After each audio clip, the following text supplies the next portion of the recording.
আসসালামু আলাইকুম guys, welcome to my page নোখাইলা লাইফস্টাইল।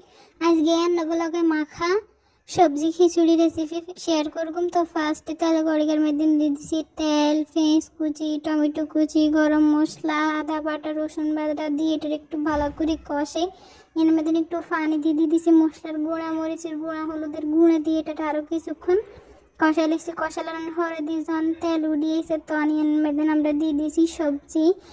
আপনারা যেরকম ইচ্ছা সবজি দিতেন হারেন। এটার এনে মধ্যে দিয়ে দিয়েছি লবণ দেন ধরে দিয়ে একটুখানি পানি দিয়ে এটা আরও কিছুক্ষণ কষে তৈম জন পানি গিন ভালো করে শুকাই যায়, আবার তেল উঠিয়ে তখন আমরা এনে মধ্যে অ্যাড করব আগে ধরে দুই রান্না ফলাও চাইল আর ডাল। এটা দিয়ে তারপর সবজির লগে মিক্স করে এটা ভালো করে ভাজবো।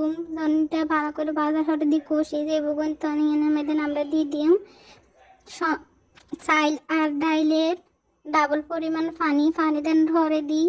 এটা ভালো করে রান্না করার হরে যখন এরকম মাখো মাখো হয়ে যাবে তখন এনের উপরে ধনিয়ে দিই নামালাম। তো এরকম সুন্দর রেসিপি হয় তাঙ্কো channel like, comment, share and follow করে দিবেন। আল্লাহ হাফেজ।